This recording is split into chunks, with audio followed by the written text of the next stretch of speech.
অবস্থানে আছে। সামনে যে জিনিসটা আনা হয়েছে করিডোর ইস্যুটা, আমরা স্পষ্ট বুঝতে পারি করিডোর এটা একটা ইস্যু। নিশ্চয়ই 100 বার বলেছি, কোনো রাজনৈতিক সমঝোতা ছাড়া, সেনাবাহিনীকে ইনভলভ করা ছাড়া এই সরকারের কোনো ইতিই নেই করিডোর নিয়ে কথা বলবার, এবং সরকার সেটা থেকে অবস্থানটা আমি সরে বসেছি। এবং জাতিসংঘ সেও বলেছে যে মিয়ানমারের সমঝোতা ছাড়া এটা হবে না। এরপরও কেন করিডোরটাকে সামনে রেখে আমাদের সেনাবাহিনী এরকম একটা মুখোমুখি অবস্থানে গেলেন? তার চূড়ান্ত প্রমাণ হলো সেনাবাহিনীর দরবারে আমাদের সেনাবাহিনীর প্রধান তিনি যে বক্তব্যটা দিলেন, এটা স্পষ্ট একটি রাজনৈতিক বক্তব্য। তিনি বলেছেন নির্বাচনের কথা, তিনি আরো অপরাধের যত কথা বলেছেন, এটি কিন্তু রাজনৈতিক বক্তব্য। প্রতিষ্ঠান হিসেবে দেখেন রাষ্ট্রের বিভিন্ন মেকানিজম থাকে, সারাদিন নিজেরা কাজ করতে হয়, কিন্তু আপনি পাবলিকলি কোন কথা কার সামনে বলতে পারবেন তার দিকে ডিকোরাম আছে। সুতরাং সেনাবাহিনী ইচ্ছে করে সেনাপ্রধান এই রাজনৈতিক বক্তব্যটা দিয়েছেন। শুধু দিয়েছে তাই না, কি বক্তব্য দিয়েছেন আপনাদের মিডিয়া কল্যাণে আমরা সেগুলো ফটোটা দিয়েছি।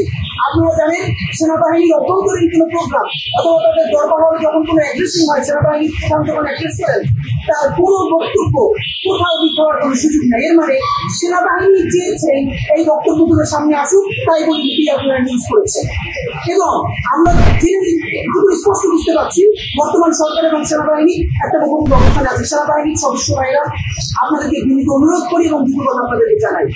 এই জুলাইয়ে আপনাদের মালিকানা আছে, শরিকানা আছে, অংশীদারিত্ব আছে।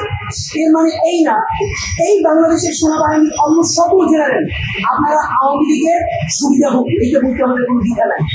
আওয়ামী লীগকে গুম করেছে, হত্যা করেছে, আপনারা জানতেন, অনেকে প্রতিবাদ করেন নাই এবং কোনো না কোনোভাবে আপনারা সুবিধা ভোগ। শেষ সময়ে আপনারা এসে জুলাই জনতার পাশে দাঁড়িয়েছেন, এটুকু প্রশংসা আপনাদের করতে চাই। এটাও করেছেন নিজ দায়িত্বে, কারণ আপনাদের জুনিয়র অফিসাররা, আপনাদের শহীদ সৈন্যরা যখন দেখেছেন যে আপনারা জনতার পক্ষে না দাঁড়ালে খুবই মেসাকার ঘটে যেতে পারে এবং আপনাদের নিজেদের জীবন নাশ হয়ে যেতে পারে, পুরো আর্মি প্রতিষ্ঠানে ভায়ার নিয়ে করতে পারে, তখন ইচ্ছায় অথবা বাধ্য হয়ে আর্মির শৃঙ্খলা টিকিয়ে রাখতে আপনারা জনতার পক্ষে দাঁড়িয়েছেন। এতদিন যে আপনারা বলেছেন যে সেনাবাহিনী কাউকে গুলি চালানে, তো আমরা তো নেটে নিউজে দেখলাম যে সেনাবাহিনী গুলি চালিয়েছে। এরকম অনেক প্রমাণ আছে যে সেনাবাহিনী গুলি চালিয়েছে। এমনকি হেলিকপ্টার থেকে কোথায় কোথায় গুলি হবে, হেলিকপ্টারে যে গুলি উঠেছে, এই যে স্নাইপার উঠেছে, এই অনুমতি কাদের ছিল? এগুলো নিয়ে আমরা বেশি কথা বলি নাই। কেন? আমরা চেয়েছি যেটা ভুল বুঝে নতুন জাতীয় ঐক্য করে দিল, জুলাইয়ের প্রয়োজনে সবাই ঐক্যবদ্ধ হোক। সুতরাং আমরা এটা যেরকম বলছি, এই সেনাবাহিনী বাংলাদেশের পক্ষে দাঁড়িয়েছে, জুলাইয়ের পক্ষে দাঁড়িয়েছে। শুধু তাই না, দেখেন গত প্রায় 10 মাস ধরে সেনাবাহিনীর সাধারণ সৈনিকেরা রাস্তায় রাস্তায় যেরকম করে টহল দিচ্ছে, পাহাড় দিচ্ছে, তারা যদি মনে প্রাণে কষ্ট না করতো আমাদের রাস্তা ভেঙে পড়তো, আমরা রাস্তা চালাতে পারতাম না। এই সম্মান রেখে আপনাদেরকে বলতে চাই, মাননীয় সেনাপ্রধান আপনি যে বক্তব্যটা দিয়েছেন, সেনাপ্রধানের দায়িত্বে থাকা অবস্থা আপনি রাজনৈতিক বক্তব্য দিতে পারেন না। এবং স্পষ্ট আপনাদের ক্ষেত্রে আমরা কয়েকটা জিনিস দেখছি, বর্তমান সেনাবাহিনীর মধ্যে নতুন একটা ইচ্ছা দিতেছে, এটা খুবই স্পষ্টভাবে তারা চাচ্ছে। সেটা হলো যেই দলের সামনের নির্বাচনে ক্ষমতায় ফিরুক, সেটা বিএনপি হোক, জামাত ইসলামী হোক, এনসিপি হোক, তাদেরকে সেনাবাহিনীর একটা গুরুত্বপূর্ণ স্টেটকে মেনেই তারপর ক্ষমতায় থাকতে হবে। অমর যদি বুঝিয়ে বলি, পাকিস্তান সেনাবাহিনীর আছে, পাকিস্তানে যেই সরকারি ক্ষমতায় আসুক, যারাই ক্ষমতায় থাকুক, এগুলো বলবে। কিন্তু তার সমস্যা হলো সে আর্টিকুলেট করতে পারে না যে সেনাবাহিনীর একটা অংশ যে কোনোভাবে ক্ষমতায় যেতে চায় বা ক্ষমতা গ্রহণ করতে চায় বা জরুরি অবস্থা জারি করতে চায়, সুতরাং দ্রুত নির্বাচন না হলে জাতি ক্রাইসিসে পড়বে। এই কথা সে বললে সেনাবাহিনী তার সাথে থাকবে না, এই জন্য সেটা বলতে পারে। নাম্বার 2, উপদেষ্টাদের মধ্যে কেউ কেউ ক্ষমতা প্রলম্বিত করতে চায়, এটাও যদি সে বলে ফেলে, মাঝে মধ্যে চাপে পড়ে, এটাও সে বলতে পারে না, এই জন্য সে শুধু নির্বাচন করে। তো নির্বাচন করাটা তো সমস্যা না। বিএনপি আমাদের প্রথম আক্ষেপ হলো আপনারা কেন জুলাইয়ের রাজনীতিতে করলেন না বলেন? আপনাদেরকে উচিত ছিল জুলাইয়ের রাজনীতি করা। এই স্থিতিকে আমরা পরে ধরবো। আপনারা যতবার নির্বাচনের কথা বলেছেন, আমরা প্রত্যাশা করেছি আপনারা প্রতিবার আগে বলতেন বিচার করতে হবে, সংস্কার করতে হবে, নির্বাচন দিতে হবে। দেখেন আজকে আমরা যারা বিএনপি করি না কিন্তু শহীদ জিয়াকে ভালোবাসি, তারাও তো বিএনপির পক্ষে দাঁড়াতে পারছি না। কি তারা সংস্কার এবং বিচারের কথা না বলে শুধু নির্বাচনের কথা বলছি, আমরা তার পক্ষে কিভাবে দাঁড়াবো? সুতরাং বিএনপির উচিত ছিল এই জুলাইয়ের সমস্ত আন্দোলনের স্টেপ নেওয়া। তার কথা বলা উচিত ছিল যে অতি দ্রুত জুলাই ঘোষণাপত্র দিতে হবে। এই যে বিএনপি যমুনার সামনে অবরোধ করলো, শাহবাগ অবরোধ করলো, এই অবরোধে আমরা অংশ নিতে পারতাম। আজকে বিএনপি করুন, জুলাই ঘোষণাপত্রের জন্য ঢাকাকে অচল করে দেওয়া হবে। দেখেন আমরা লাখ লাখ কোটি সংসদ করবো, বিএনপি জুলাই ঘোষণাপত্র নিয়ে অবরোধ করছে। বিএনপি সংস্কার নিয়ে অবরোধ করছে না, বিএনপি বিচার নিয়ে অবরোধ করছে না। যখন সে শুধু নির্বাচন নিয়ে কথা বলবে তখন তো আমরা এটাকে ফিল করি দিল্লির ছকে সে পা দিয়েছে এবং তাকে দিতে হয়েছে। প্রশ্ন হলো বিএনপিটা বোঝা সত্ত্বেও সে কেন এটা বলে? কারণ দুইটা, তার দুটো দপ্তরের স্মৃতি আছে। বিএনপির প্রথম দপ্তরের স্মৃতি, তার 11 স্মৃতি।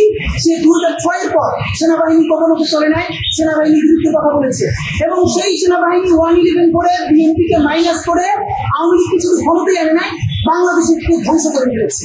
সুতরাং এবার বিএনপি সেনাবাহিনীর বিরুদ্ধে দিতে চায় না কোনোভাবে। সব জানে সেনাবাহিনী কি করবে, কিন্তু সে দিতে চায় না, কারণ তার দপ্তরের স্মৃতি আছে 11। নাম্বার 2, আজকে যদি বিএনপি বলে যে না আমরা জনগণের পক্ষে থাকবো, সেনাবাহিনীর পক্ষে যাবো না, তাহলে এনসিপি যদি কাউকে নিয়ে সেনাবাহিনী কাউকে পা দেয়, যদি পড়ছে জামাত ইসলামী নিয়ে পা দেয়, তো কেউ না কেউ সেনাবাহিনীর সুবিধাটা নিবে। তাহলে বিএনপি কেন এই চান্স মিস করবে, সেই ঝুঁকিটা নিবে? এই তো বিএনপির পক্ষে আমরা দেখছি। কিন্তু মূল সমস্যা হলো বিএনপি আরেকটা কথা বলছে, ছাত্রদের পদত্যাগ করেন। আপনারা জানেন এই যে ছাত্র উপদেষ্টা দুইজন, এদের ব্যাপারে আপনাদের সামনে আমরা অসংখ্যবার সমালোচনা করেছি না, তাদেরকে পদত্যাগ করতে বলেছি না। জুলাইয়ের ছাত্র মানে ছাত্র শিবির, জুলাইয়ের ছাত্র মানে বাংলাদেশের আবহাওয়ার ছাত্র জনতা, এই সুবিধাকে কর্তৃপক্ষ করেছে। কিন্তু একটা কথা আপনাদেরকে বলি, বিএনপি যে বলছে এই দুইজন এনসিপির প্রতিনিধি, আমরা জানি মাহমুদ আলম এবং আসিফ মাহমুদ, এই দুজনের কিন্তু অফিসিয়ালি এনসিপির এখনো কোনো কানেকশন নাই। তাহলে তো আমরাও বলতে হয় এই উপদেষ্টাদের মধ্যে মিনিমাম 4 জন আছে যারা বিএনপি প্রার্থী, এই বিএনপির মনোনীত। এবং এর মধ্যে এমন একজন উপদেষ্টা আছে তিনি সুপ্রিম ঘোষণা বলতে আছেন কোন সময় ডক্টর ইউনূস ক্ষমতা ছাড়বেন এবং তিনি প্রধানমন্ত্রী পাবেন। এবং বিএনপি যদি ক্যাবিনেট যাবেন, সরকার গঠন করবে, সেই ক্ষেত্রে তিনি আবার গুরুত্বপূর্ণ একটা মন্ত্রী হবেন, এরকম লোক তো আছে। তা আপনারা যদি তাদেরকে এনসিপির মন্ত্রী বলেন, তাহলে বিএনপির মন্ত্রী তো আছে 5 জন, তাদেরকে পদত্যাগ করাবে কে আমাকে বলেন। নাম্বার 2, এই যে ছাত্র উপদেষ্টাদেরকে পদত্যাগ করাতে চান, ছাত্র উপদেষ্টারা পদত্যাগ করলে এই সরকারের আর 1 সেকেন্ডও কোনো বৈধতা নেই।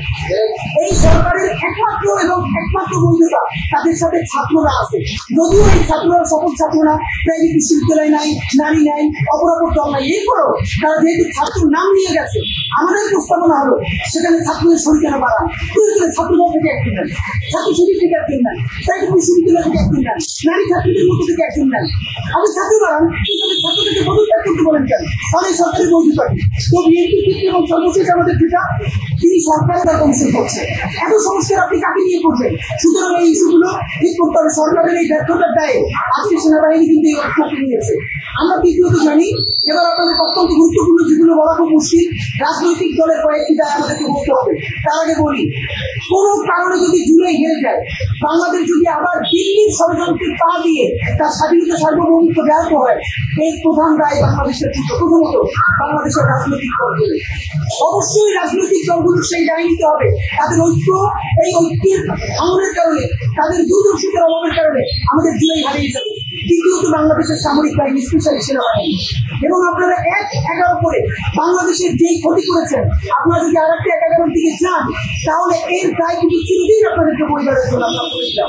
আপনাদেরকে বলে যাই, আজকে রাজনৈতিক দল হিসেবে বিএনপির কথা আমরা সবচেয়ে বেশি বলি। বিএনপির এত কিসের দায়? বিএনপির দায় কয়েক কারণে। নাম্বার 1, ফ্যাসিবাদ বিরোধী আন্দোলনের সর্ববৃহৎ রাজনৈতিক দল বিএনপি। এই বিএনপির প্রতিষ্ঠাতা জিয়াউর রহমান দিল্লির বিরুদ্ধে যাবার কারণে তাকে শহীদ হতে হয়েছে। এই বিএনপি প্রাণভ্রমরা এবং খালেদা জিয়া মনমোহন সিং এর সাথে বিএনপির টাকা হরতালের মধ্যে মনমোহন সিংকে যখন ঢাকা এসেছিল নেগোসিয়েট করার জন্য, বেগম জিয়াকে বললো আপনি সোনাকে আছেন, তিনি বলেছেন আমি হরতাল দেখেছি, হরতালের মধ্যে আমি গাড়ি করতে পারবো না। এটা দিল্লি ট্রেন হিসাবে নিল। বিএনপির বন্ধুরা আপনাদের মনে নাই, মনে করিয়ে দেয়, বেগম জিয়া হরতাল দেখেছেন, সেই সময় মনমোহন সিং এসেছে এবং বেগম খালেদা জিয়া বলেছেন হরতালের মধ্যে আমি গাড়ি বের করবো না, এবং না করার কারণে এই যে তাদের ক্ষোভ, তার চূড়ান্ত ক্ষোভ হিসাবে বেগম জিয়াকে শুধু জেল থাকতে হয় নাই, তার হাতটা পর্যন্ত বাঁকা হয়ে গেছে। জিয়ার বিএনপি, খালেদা জিয়ার বিএনপি, এই বিএনপির প্রতি বাংলাদেশের স্বাধীনতা সার্বভৌমত্বের দায়ও বেশি, সুতরাং তাদের প্রতিবাদের কথাও বেশি।